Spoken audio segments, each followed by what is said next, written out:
I'm forever on a quest to find peace, and the drama just doesn't want to leave me. The analogy I like to use is that it's like a dog humping my leg, and no matter how much I try to shake this dog off, it just keeps coming back to hump my leg. A lot of people know that I live in Fort Saskatchewan, Alberta. This is a city just northeast of Edmonton. So the map I'm showing you is the distance between my father's home and mine. Now, with that funny picture of the dog, I'm just trying to make light of the situation, but I'm actually scared. Now, quick disclaimer, I am absolutely not looking for sympathy. I am literally just venting. I have no local friends, and I don't want to bug my friends about this right now. I feel like a nuisance. I have been struggling a lot over recent years, and I know my friends don't mind, but I just don't want to continually hassle them with my problems. If you want to watch this and listen to my problems, then you're welcome to. Some people actually find this stuff relatable. I rarely check my iCloud email account. However, this morning I did, and today is August 23rd, and on the 16th, I received an email from my father containing 4 pictures. So here he is entering Jasper National Park, a sign from his car, going into Alberta from British Columbia. This is the side of my house, and that's my truck. He has no reason to come to Fort Saskatchewan. He does like to do road trips, but this is getting a bit extreme. So I live along an alley, so he is in the alley at that time. And he also photographed the front of my house, as you can see here, from the inside of his vehicle. So he's driving by and he's stopping next to my house and in front of my house to take pictures. Now, most of my security cameras do have a memory card, and it just loops over and records over again if it runs out of space. Can't be bothered to go through it and see if there's any footage. I don't even want to look. I mean, it's clear that he was by my house. So I did contact the police, and they did come here to speak with me. The police officer was very respectful and helpful. He texted me a link so I could upload the pictures as well as some email back and forth from several months prior. He then phoned my father, and my father hung up on him. So he phoned my father back right away. My father told him that he drove by my place and took those photos just to let me know that he's okay, and not to worry, that he has disowned me, etc., whatever. The cop agrees. I looked it up, and I probably won't qualify for the Emergency Protection Act. However, he does strongly suggest that I go to the Court of King's Bench and actually get a restraining order, because this is very bizarre and excessive, and he agrees that I should take that measure and apply for the restraining order. And I told him that when I was at my dad's place in 2023, I found a box of live ammo, just a wee box of little baby bullets. They're just dinky wee ones, so low velocity, so it was definitely for a handgun of some kind. And I told the cop that my aunt said he killed my dog when I was just a toddler, and I've heard him talk about ways to kill animals. This is fucking unhinged, and sorry, these flowers probably don't go with the type of language I'm using or the subject, but they're pretty anyway. I already know the amount of cameras I have is overkill, but I'm thinking of getting one more. I won't say how many I have, however, I do have the ability to view the entire perimeter of my backyard. So if someone even tries to access my yard from my neighbor's side, like let's say they jump into their yard and then try to come into mine, I will see it. I have access to that, and I have the entire view of the alley. Not to mention my neighbor across the alley. I think she has a camera that is pointing towards my house too. I posted in a panic and I was in tears last night, and some guy responded with laughing emojis. I was recently bullied online by my neighbors and their friends, and they thought they were being sneaky. One airhead identified herself as their friends, and then suddenly all these local younger people are commenting and fucking with me, and then suddenly there are burner accounts calling me crazy and making fun of me. And I literally get no comments on my videos hardly ever, and then suddenly all this. So chances are that guy who was laughing at me last night while I was fearing for my safety was one of my neighbors or their friends. I don't know for certain, but that's the type of people they are. They're fucking hostile, ruthless bullies. It's sick what I saw already. And laughing at somebody who is panicked and fearing for their safety. It's awful. I recently, however, posted a Father's Day edition of the Doormat Chronicles, but I did miss a few important topics. I've been calling these screenshots, but they're really photos of typewritten documents. But you see here, my father was speaking to me this way when I was about 12 years old. Get the fuck out of here. These are all social worker notes, so they're hard for me to look at, so I can't really go through all of them, but I'm going to show you some.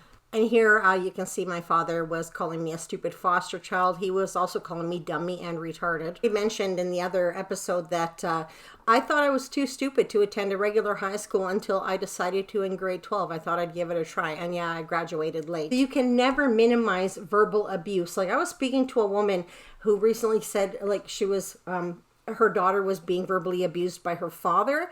And I said, oh, that's terrible. And she goes, yeah, but it was just verbal abuse. There's no such thing as just verbal abuse. You absolutely cannot minimize abuse like that, because it can really mess with people. I recently dated a man who was gaslighting me. I'm going to make another episode of that, but holy shit, people, when they fuck with your head, it could drive somebody to end their life.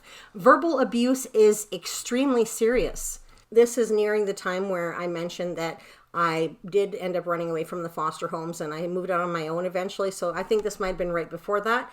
And I was too scared to ask my dad for some money for food, or just for some food. And I was really hungry, but I was running from the foster homes because of really bad situations. There's a lot of comments from the social workers about my mother speaking in delusional manner and very obscene manner, because it was very vulgar. Everything had to do with some sort of vulgarity. And I actually think that my aunt has some sort of psychosis, my father's sister. She's too far gone. Like, I don't think she would ever accept any help because she thinks that the government's out to get her. And here my father is complaining about paying for me. He tried to get custody of me before he found out that he no longer had to pay for me once I became a permanent ward of the government. When they had permanent custody, then he wouldn't pay maintenance anymore. And after that, throughout the foster care documents, he never tried to get custody of me. It was only when he had to pay for my care, and it was $250 a month back then. So it was quite evident that all he gave a shit about was paying for my care. And had I gone into his home under his care, he would have probably given me the very bare minimum.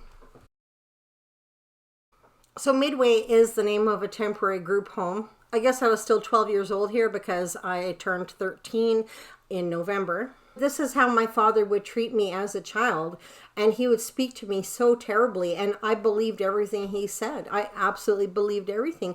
I thought that I was completely stupid. Lee House School was a school for troubled kids, for children in foster care, where they're a little more lenient. There's a lower student to teacher ratio. They're more lenient because the kids act up. They can give the children a little more attention, a little bit of extra guidance and supervision, because more often than not, a child in care is definitely going to be they'll act up in some way or be rebellious, defensive, whatever. And here my father is basically admitting that he had nothing to do with my upbringing. And he lived with me. I remember when I was really little and I'd get to go somewhere with my dad, like to the flea market or whatever, I'd be so excited, but he'd make me hold his back pocket. Like, he would even hold my little hand, nothing. I remember him always in the garage. Like, he wanted fuck all to do with me. Like, sure, he did the odd nice thing, but there were other times where he would make promises that he would never keep. I had an above the ground swimming pool, and he built me a nice deck for that and a heater for the pool. But then another time he was drunk and he said he'd make me a go-kart, and he never did. So, you know, he did nice things once in a while, but he was also really mean. But to actually admit that he had nothing to do with me, that's pretty fucking sick, man. I remember one night when my mom woke me violently when I was making noises with my mouth while I was sleeping. I was screaming for help, and my father burst into the bedroom, and I thought he was coming to help, and he actually started screaming at me for waking him up. But this, I find, is among the most disturbing. And this is the last one I'm going to share because this is starting to trigger me. And when I get anxiety, I head straight to the liquor store. It's an awful coping mechanism that I had. But I was about 12 or 13 here. And the social worker was looking for me. And my father is cracking jokes in the background. Even though I was missing, I could have been dead. And my father is cracking jokes. Robert Picton was a serial killer who lived in Coquitlam, and he was active at that time, killing women. And I was just in Surrey. I was throughout Coquitlam, New Westminster, Burnaby. I could have been murdered by him. I think he admitted to killing around 40 women, if I recall correctly. And if you don't know who he is, I suggest you look him up and watch the documentary. It's quite disgusting. Anyway, back to nice pictures of flowers. So when I was still living with my dad and he stopped paying the mortgage on the house, that was when, I moved in with my dad from when I was about 17 to 18, but I was getting that independent living allowance from the government since I was still a permanent ward of the court. And he spent minimal money on me anyway because I was getting that allowance. Why should he bother? So I was getting like the odd pork beef patty and free coffee. And he told me he would pay for my grad dress and my limo for my grad and everything. And then at the end, last minute, he's like, no, you pay for it yourself. yourself with your own money.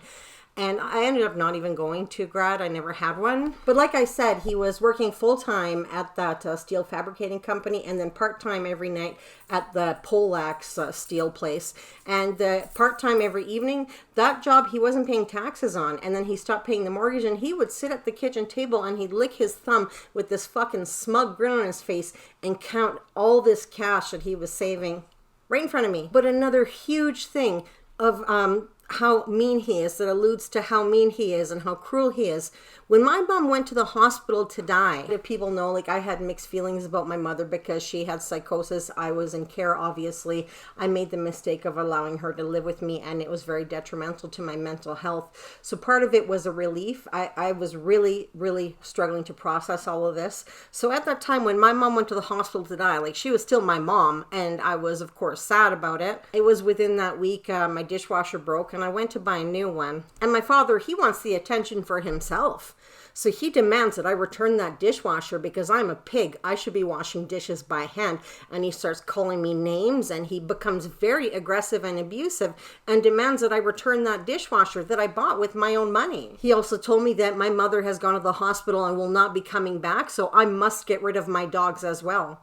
And I said no to both. Absolutely not. No, I'm not going to. But the audacity that he was so upset and angry over the dishwasher when my mom went to the hospital to die. And right after she did die, all he cared about was trying to get this $4,000 from me that he gifted me in 2004. So there have been back and forth emails since then, but it's all like argumentative. And I eventually just said, like, please leave me alone. He's trying to collect this $4,000 from me. He's giving me time frames to give it back to him. He has gone as far as saying that if anything happens to me and he gets a phone call, he will just hang up. Chances are with that phone call today, when the cop phoned him and he hung up, maybe he thought that the cop was phoning him to say something happened to me. Who knows? But yeah, my father did hang up today. Now, to come to think of it, maybe that's why. But yeah, I especially wanted to talk about the dishwasher issue because it's just truly disgusting that all he cared about was that I bought myself a dishwasher when I'm trying to struggle with the fact that my mother was dying, and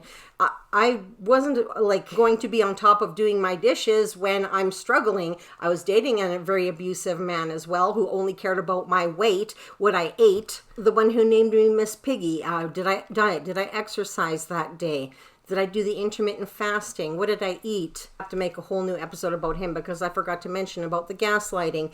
And if I would be upset with him, he would actually guilt me and say, look, I took the day off of work when your mother died. I'm struggling with all of this shit. My mother dying, dating an abusive guy, and all my father cares about is a dishwasher and $4,000. Anyway, I'm rambling at this point. Thank you so much for watching. I really appreciate you listening to me. Please check out my new channel, Dendorian. I think it's, just look up Dendorian. It's like Dendorian crafts and vlogs and stuff. That's where I'm putting my lighthearted stuff from now on because I know I've shadow banned myself on this channel here. But thank you for watching and I hope you have a lovely day.